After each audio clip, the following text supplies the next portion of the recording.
the first source and center. Total infinite reality is existential in 7 phases, and as 7 coordinate absolutes. 1. The first source and center. 2. The second source and center. 3.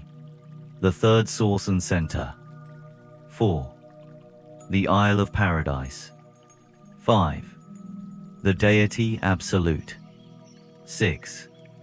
The Universal Absolute. 7. The Unqualified Absolute.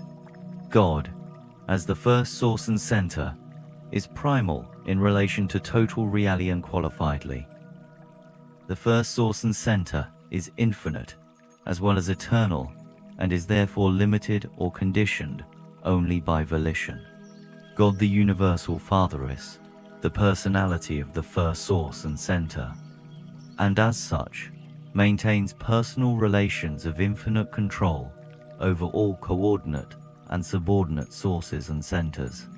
Such control is personal and infinite in potential, even though it may never actually function, owing to the perfection of the function of such coordinate and subordinate sources and centers and personalities.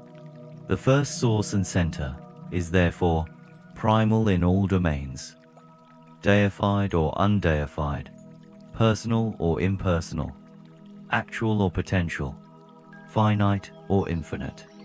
Nothing or being, no relativity or finality, exists except in direct or indirect relation to, and dependence on, the primacy of the first source and center. The first source and center is related to the universe as 1. The gravity forces of the material universes are convergent in the gravity center of nether paradise. That is just why the geographic location of his person is eternally fixed in absolute relation to the force energy center of the nether or material plane of paradise. But the absolute personality of deity exists on the upper or spiritual plane of paradise. 2. The mind forces are convergent in the infinite spirit, the differential and divergent cosmic mind in the 7 master spirits, the factualizing mind of the supreme as a time-space experience in Majestan. 3. The universe spirit forces are convergent in the eternal sun. 4. The unlimited capacity for deity action resides in the deity absolute. 5. The unlimited capacity for infinity response exists in the unqualified absolute. 6. The 2 absolutes qualified and unqualified are coordinated and unified in and by the universal absolute. 7. The potential personality of an evolutionary moral being or of any other moral being is centered in the personality of the Universal Father. Reality, as comprehended by finite beings, is partial, relative, and shadowy. The maximum deity reality, fully comprehensible by evolutionary finite creatures, is embraced within the Supreme Being. Nevertheless, there are antecedent and eternal realities, superfinite realities, which are ancestral to this supreme deity of evolutionary time-space creatures. In attempting to portray the origin and nature of universal reality, we are forced to employ the technique of time-space reasoning in order to reach the level of the finite mind. Therefore, must many of the simultaneous events of eternity be presented as sequential transactions. As a time-space creature would view the origin and differentiation of reality, the eternal and infinite I Am achieved deity liberation from the fetters of unqualified infinity through the exercise of inherent and eternal free will, and this divorcement from unqualified infinity produced the first absolute divinity tension. This tension of infinity differential is resolved by the universal absolute, which functions to unify and coordinate the dynamic infinity of total deity and the static infinity of the unqualified absolute. In this original transaction, the theoretical I Am achieve the realization of personality by becoming the eternal father of the original Son, simultaneously with becoming the eternal source of the Isle of Paradise.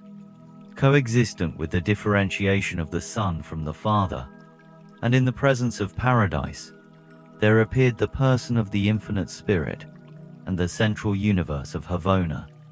With the appearance of coexistent personal deity, the eternal Son and the infinite Spirit, the Father escaped, as a personality, from otherwise inevitable diffusion throughout the potential of total deity. Thenceforth it is only in Trinity association with his two deity equals that the Father fills all deity potential, while increasingly experiential deity is being actualized on the divinity levels of supremacy, ultimacy, and absoluteness. The concept of the I Am is a philosophic concession which we make to the time-bound, space-fettered, finite mind of man, to the impossibility of comprehension of eternity existence's non-beginning, non-ending realities and relationships. To the time-space creature, all things must have a beginning save only the one uncaused, the primeval cause of causes. Therefore, do we conceptualize this philosophic value level as the I Am, at the same time instructing all creatures that the eternal Son and the infinite Spirit are co-eternal with the I Am. In other words, that there never was a time when the I Am was not the Father of the Son, and, with him, of the Spirit. The infinite is used to denote the fullness, the finality implied by the primacy of the first source and center.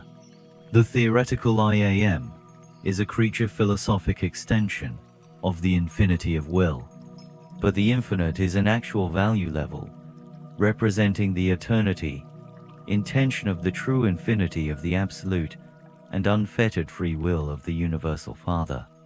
This concept is sometimes designated the Father Infinite. Much of the confusion of all orders of beings, high and low, in their efforts to discover the Father Infinite, is inherent in their limitations of comprehension. The absolute primacy of the Universal Father is not apparent on sub-infinite levels. Therefore, is it probable that only the Eternal Son and the Infinite Spirit truly know the Father as an infinity? To all other personalities, such a concept represents the exercise of faith.